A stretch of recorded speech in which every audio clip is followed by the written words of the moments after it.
اس میں بھی سمجھو، اگر آپ جسے جماعت والے کہتے ہیں نا، جماعت والوں سے جب بات کرو تو فائدے گنانے لگتے ہیں کہ دیکھو اسے اتنا فائدہ ہوا اور ہم لوگ یہ کر رہے ہیں وہ کر رہے ہیں، لوگ نمازی بن رہے ہیں، جماعتی بن رہے ہیں، داڑھی رکھا رہے ہیں۔ تو اگر یہ کام تھا تو مولانا الیاس صاحب رحمۃ اللہ علیہ کو میوات سے بجائے سہارنپور دیوبند سے کام شروع کر ان لوگوں کو ساتھ میں لے کر چلنا چاہیے،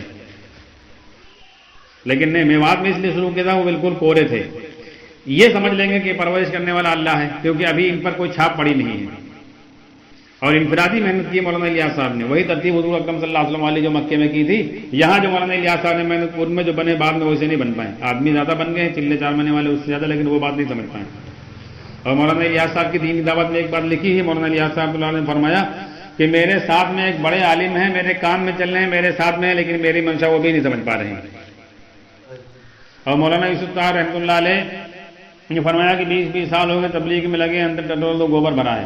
اور ابھی ایک بیان رائے میں ایک ہفتہ پہلے سنایا گیا پڑھ کے، حاجی عبد الوہاب صاحب کی ڈائری سے پڑھ کے سنایا گیا، وہ ان کی ڈائری میں لکھا تھا، پرانوں میں بیان کیا مولانا یوسف صاحب نے، وہاں کے پرانے جو کام کرنے والے جمع ہوئے تو ان میں بات کی۔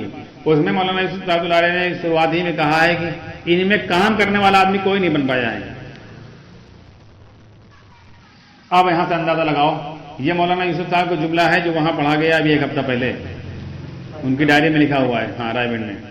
تو جس کو تم کام سمجھ رہے ہو وہ تو سب کام کرنے والے وہاں تھے، وہ تھے جو ہر سال 1.5 سال لگائے ہوئے تھے، کیونکہ وہاں پرانے 1.5 سال لگاتے ہیں، عالم 3 سال لگاتے ہیں اور سال لگاتے ہیں، ایک سال لگائے ہوئے تھے، ہر سال 4 مہینے والے، ہر مہینے 10 دن والے، روزانہ تقاضے پر چلنے والے 10 15 دن لگانے والے تھے۔ ان کو کہہ رہے ہیں مولانا یوسف صاحب علیہ کام کرنے والا کوئی نہیں بنا، ان کو کہہ رہے ہیں، جس کو تم سمجھ رہے ہو اس کا مطلب پھر کوئی کام اور ہے۔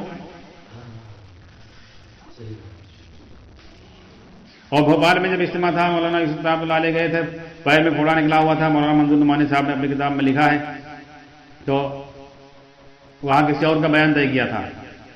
بیان کرنے کے بعد مولانا یوسف صاحب نے کہا مقصد نہیں سمجھا پائے ہوں، دیکھو ظاہر سی بات ہے، مولانا یوسف صاحب نے بیان طے کیا تھا تو کہ جو ان کے ساتھ میں رہنے والے تھے، جو روزانہ مولانا یوسف صاحب کے بیان سنتے تھے، ساتھ انہی کا طے کیا تھا، کسی اور کا طے تو خود کیا تھا،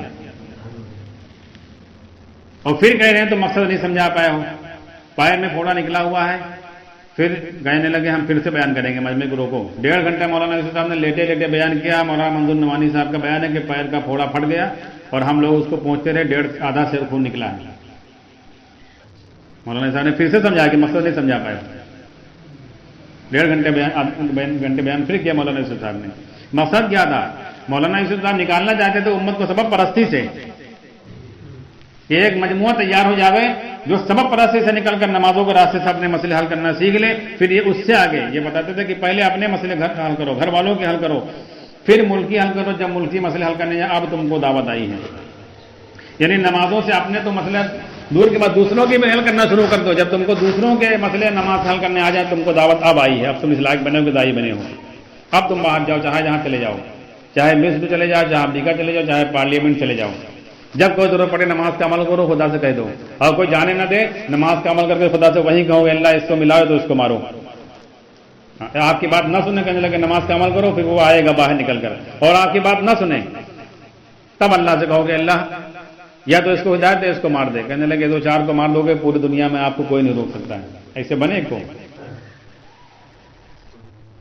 کیونکہ وہ محنت ہی نہیں ہے، محنت تو پچھلے 4 مہینے صرف نکالنے کی، اسی سے خوش ہو رہے ہیں، اسی کو کام سمجھ رہے ہیں، جماعتیں زیادہ نکل کے کام ہونے لگا۔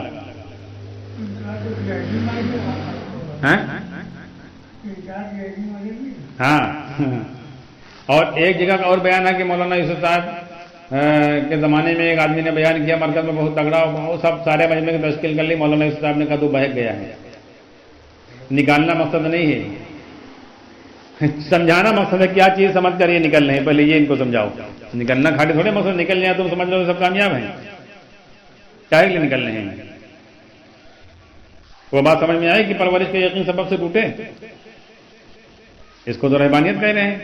اور مولانا یوسف صاحب علیہ پورے زندگی اسی پر زور لگا دی، اسباب کے خلاف بولتے رہے، پوری زندگی 20 سال اسی پر بولتے رہے، اور اپنے بارے میں فرمایا اسباب سے مجھے کٹا رہنے دو، بڑے بڑے پیسے والے پیسے لے کر آئے واپس کر دیا، یہی بات کہتے تھے اسباب سے کٹا رہنے دو، میں تو اللہ ہی سے اپنا مسئلہ حل کروں گا، جو نماز سے اپنا مسئلہ نہ حل کرا کیا امت کا مسئلہ کرا پائے گا بتاؤ؟ جس کو خود تیرنا نہیں آتا ہے ڈوبنے والوں کو نکال لائے گا، آپ غور کرو، جب اس کو خود تیرنا نہیں آتا ڈوبنے والوں کو کہاں سے نکال لے گا وہ؟ خود جا کر ڈوب جائے گا وہ. تو مسئلہ یہ ہے. تو دوسرے دھوکے میں امت یہ پھنسی ہے. دیکھو 2-3 باتیں ایسی چلی ہے امت میں جس میں آدمی دھوکے میں آ گیا. ایک تو یہ کہا گیا یہ کام نبیوں والا ہے اور پوری امت پر ذمہ داری ہے. اس میں لوگ دھوکے میں آ گئے. پوری امت پر نہیں، ایک آدمی پر بھی ذمہ داری نہیں ہے. اگر پوری امت پر ذمہ داری ہے تو جتنے ولی جتنے جنگلوں میں پہاڑوں میں چلے گئے یا ولی اپنے الگ رہتے تھے تو یہ ولی کیسے بن گئے؟ اللہ کے فرید چھوڑ کر ولی بن جائیں گے. اور قرآن کی جس آیت سے تو تم ثابت کر رہے ہو 1400 برس میں جتنے مفسر گزرے جتنے محدثین کو پتہ ہی نہیں چلا کہ پوری امت کی ذمہ داری سمجھاتے. بڑے بڑے امام گزرے ایک مسئلہ لکھ گئے اور یہ مسئلہ اتنا بڑا نہیں جان پائے جو پوری امت سے متعلق تھا وہ جان نہیں پائے. تم چلہ لگا کے جان گے، 4 مہینے لگا کے جان گے کہ پوری امت پر ذمہ داری ہے. بلکہ نبی پر بھی ذمہ داری نہیں. نبی سے یہ نہیں پوچھا جائے گا بلکہ یہ پوچھا جائے گا قیامت کے میدان میں جب قوم انکار کرے گی کہ ہم کو کوئی سمجھانے والا نہیں تو صرف نبی سے دلیل مانگی جائے گی تم نے ان کو ہماری بات پہنچائی کہ نہیں پہنچائی. اتنی بات ہے. نبی کا کام صرف پہنچا دینا ہے، ورنہ تو لوط علیہ السلام پھر ناکام، کوئی نہیں سمجھا سکے. وہ نبی کا کام صرف پہنچانا ہے. آدمی خود دماغ لگاوے اللہ تک پہنچنے کے لیے.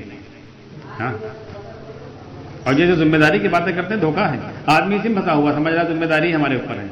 تو آدمی غریب ہے تو سمجھتا ہے جان لگا دو، مالدار ہے سمجھتا مال لگا دو ذمہ داری پوری ہو گئی. بس اسی میں پھنسے ہوئے ہیں. غریب آدمی سمجھتا ہے چلو ہم 4 مہینے میں چلے جائیں گے، اجتماع ہو رہا ہے چلو ہم بلی گاڑیں گے، پڑوا چلائیں گے، نالی کھودیں گے. اور مالدار سمجھتا ہے پیسہ لگا دیں گے. تو ہر آدمی سمجھ رہا ہے کہ ہماری ذمہ داری پوری ہو گئی. مالدار سمجھ رہا ہے ہماری پوری ہو گئی، غریب سمجھ رہا ہے ہماری پوری ہو گئی. غریب کو طریقے سے وقت نکال لیتا ہے اور مالدار سمجھتا ہے کہ یار ہم نہیں جا پا رہے چلو کچھ پیسہ خرچہ کر دیں. جماعت آئی، دعوت کر دیا، اجتماع ہوا، وہاں گاڑیاں لگا دیا سب بیان کرنے والوں کو لانے لے جانے کے لیے، اور کچھ اور لوگوں کی مدد کر دی تو سمجھتا ہماری ذمہ داری پوری ہو، سمجھتے ہماری ذمہ داری پوری ہو گئی. حالانکہ حدیث میں کہیں نہیں ایک روایت نہیں دکھلا سکتے ہو کہ کسی آدمی سے ذمہ داری کے بارے میں پوچھا جائے گا. برزخ کے 3 سوال، آخرت کے 5 سوال، اس میں کہیں ذمہ داری ہے؟ حشر میں کہیں ذمہ داری ہے؟ پھر تو اویس قرنی رحمۃ اللہ علیہ نے تو حضور صلی اللہ علیہ وسلم کا زمانہ پایا ہے. ان سے پہلے پوچھا جائے گا ذمہ داری کے بارے میں. کیا اللہ کے نبی صلی اللہ علیہ وسلم کے ساتھ کتنی مرتبہ جہاد میں گئے، جماعت میں گئے وہ ان کے تو پتہ نہیں کتنے سال کے چلے ناگا ہوئے ہیں. وہ سب سے بڑے غیر فال تو نہیں نا ہے کہ نہیں؟ کہ جب صحابہ جاتے تھے وہاں تو تم لے رہے ہو تو اویس قرنی رحمۃ اللہ علیہ تو سب سے بڑا غیر فال، اور اللہ کے نبی صلی اللہ علیہ وسلم فال والے سے کہہ رہے ہیں ان سے دعا کراؤ. تو یہ دھوکے سے نکلنا ہے. ذمہ داری اپنے اوپر ہے اپنے آپ کو بنانے کی. ہاں ہاں بن جاؤ تو آپ جس سے بنے ہیں وہ دوسروں کو بتلا سکتے ہو. بتلاؤ کہ دیکھو ایسے بنو اللہ تک پہنچنے کے لیے. جب بن جاؤ تبھی بتلاؤ گے. بھائی آپ کو اگر کوئی چیز بنانا آتی تب تو دوسرے کو بتلا پاؤ گے چیز ایسے بنے گی، نہیں ہے تو کیسے بنا دو گے؟ آپ مستری نہیں ہو اور کیا کہتے ہیں 8 حصے کی سلیب پڑنی ہے، آپ کو یہی نہ معلوم کتنا مورنگ لگے گا، کتنی گٹی لگے گی، کتنا سیمنٹ لگے گا، تو کیسے بتلا دو گے؟ مسالہ بنوا دو گے. لیبر آ گئے اور آپ نے کہتے ہم لگوا دیں گے. آپ کو معلوم ہی نہیں کہ سلیب میں کیا ایک کا مسالہ لگتا ہے. تو ہمارے یہاں کیس ہوا تھا، ہمارے یہاں ایک ساتھ سے تو سلیب لگ رہی تھی 3 ایک کا مسالہ لگتا ہے. تب عربی کی سلیب لگتی تھی اینٹے کی، اب RCC کی لگتی ہے. تو اس میں کیا کہتے ہیں RCC میں یہ ہوتا ہے کہ اگر 3 گٹی ہیں اور 6 مورنگ پڑیں گے اور پھر اس میں 1 وہ پڑے گی کیا کہتے ہیں سیمنٹ، ہاں ایسے ہوتا ہے. تو تب وہ عربی کا 3 ایک کا مسالہ لگتا تھا. تو اس نے کہا مستری نے 3 ایک کا مسالہ بناؤ. اس نے کہا 3 ایک کا نہ بنواؤ، 8 یا 10 ایک کا مسالہ بنوایا. اس نے کہا جیسے ہم کہہ رہے ہیں ویسا. تو اس نے کہا ٹھیک ہے بناؤ، ہم کو کیا ہے. بنا دیا. جب سلیب کھولے گئے تو جو پہاڑ کے سامنے سلیب بھی چلی آئی نیچے. تو جب آپ کو معلوم نہیں فارمولا تو دوسرے کیسے بتلا دو گے؟ کوئی بھی چیز ہے جب آپ خود اللہ تک نہیں پہنچے دوسرے تو کیسے پہنچا سکتے ہو؟ اگر آپ کہہ رہے ہو کہ چلو ہم فلاں صاحب سے ملوا دیں اور آپ کو ان کا گھر کا پتہ معلوم نہیں، کبھی گئے نہیں ہو، تو کہاں جاؤ گے؟ جنگل کہاں جس کے دروازے پر جاؤ گے؟ اگر آواز دو گے تو مار کھاؤ گے. تو 4 گھر میں اگر جاؤ گے کہیں گے یہ پاگل آدمی آ گئے ہیں. اس لیے سب سے پہلے اپنی ذات نشانہ بناؤ، محنت کرو. اور محنت کیا کرنا ہے؟ ہر ضرورت اللہ سے پوری ہوتی دکھلائی دے، یہ اس کا یہ مقصد ہے ہمارا. ہاں، ہر ضرورت اللہ سے پوری ہوتے دکھلائی دے، ہر پریشانی اپنے عمل کی خرابی سے آتی دکھلائی دے، کیونکہ جو کچھ دنیا میں ہو رہا ہے ہمارے یقین کی خرابی سے ہو رہا ہے. دیکھو ایسے لوگ کہتے ہیں عمل صحیح کرو، عمل کیا صحیح کرو گے آپ بتاؤ؟ کہتے ہیں نا عمل صحیح ہو جائے. عمل صحیح ہے کیا مطلب ہے؟ بھائی داڑھی ایک مچھ رکھا لی، پائجامہ جو ہے ٹکنے سے اوپر پہن لیا، ٹوپی جس فرقے کے اس فرقے کی لگا لی، اگر مولانا صاحب کے مانتے ان کی لگا لی، دیوبند کی لگا لی، اور علی گڑھ والے تو علی گڑھ کی لگا لی، مولانا عبدالحق صاحب سے بیٹھے تو چار کھانے والی لگا لی، تو جس فرقے کے بریلی ہو تو بریلوی کی لگا لی. اور کیا چاہیے آپ کو؟ کیا سمجھتے ہو اصلاح کا؟ اصلاح کا مطلب یہ ہے، عمل کے صحیح کرنے کا مطلب یہ ہے کہ ہر عمل میں خدا کا دھیان آئے. یہ ہے، یہ نبی کا بتایا ہوا فارمولہ ہے، بیچ والے کے کسی کا نہیں ہے. اللہ کے نبی صلی اللہ علیہ وسلم فرمایا ہر عمل اس طرح کرو تم اللہ کو دیکھ رہے ہو. یہ کیفیت پیدا ہو تمہارا عمل صحیح ہے. یہ کیفیت پیدا ہو جائے نا بازار میں ہو تب بھی تم صحیح چل رہے ہو، اور یہ کیفیت نہیں ہو نماز میں تب بھی غلط ہو. ہاں، کیونکہ وہ نماز بددعا کرے گی آپ کے لیے. یہی دھیان نہیں تھا منافقین کی نماز میں، یہی نماز تو منافقین پڑھتے تھے، دھیان نہیں تھا. یہی نماز منافقین نے امام الانبیاء کے پیچھے مسجد نبی میں پڑھے جہنم میں جائیں گے، کیونکہ دھیان نہیں تھا. اور یہی نماز اولیاء نے جنگل میں اکیلے پڑھی ہے، جنت جائیں گے کیونکہ دھیان تھا. وہاں کوئی امام بھی نہ اکیلے پڑھ رہے ہیں، جنت جائیں گے کیونکہ دھیان تھا، دھیان کی محنت کے لیے وہاں گئے تھے. عمل صحیح کرنے کا مطلب یہ ہے کہ ہر عمل میں خدا کا دھیان ہو. شروعات ہوگی نماز سے، یہ عمل صحیح. اور اگر یہ کیفیت نہیں ہے، اس کی محنت آپ نہیں کر رہے ہو، چاہے اتنے عمل کر رہے ہو، وہ عمل آپ کا قبول ہی نہیں، اللہ کے صحیح ہے ہی نہیں، دھیان ہی نہیں. اللہ کا عمل کی جان اللہ کا دھیان ہے، اس کی محنت کوئی نہیں. اور یہ مسئلہ کو بتاتا بھی نہیں کہ نماز اس طرح عمل کرو کہ تم اللہ کو دیکھ رہو. جب بات ہوتا ہاں ٹھیک ہے وہ بھی ضروری ہے، ٹھیک ہے، لیکن زیادہ اس میں نہ پڑھو. کہتے زیادہ اس میں نہ پڑھو، باریکی میں بہک جاؤ گے. یہ کہتے یہ باریکی ہے. جس چیز کو نبی نے پوری قوت سے کہا ہو، اللہ کے نبی صلی اللہ علیہ وسلم نے فرمایا ہو کہ نماز سے اپنے دل کو فارغ رکھو اور نماز اس طرح کرو تم اللہ کو دیکھ رہے ہو. دوسرا درجہ ہے کہ یہ دھیان میں اللہ ہم کو دیکھ رہے ہو، اس کی تاکید کی اللہ کے نبی صلی اللہ علیہ وسلم نے. اور یہ فرماؤ جس کی نماز ایسی نہیں اس کی نماز بددعا کرتی ہے، اس کو تم کہہ رہے ہو باریک مسئلہ ہے، سب سے موٹا مسئلہ ہے. یہ سب سے موٹا مسئلہ ہے. اصل چیز یہ ہے عمل کے صحیح کرنے کی خدا کا دھیان.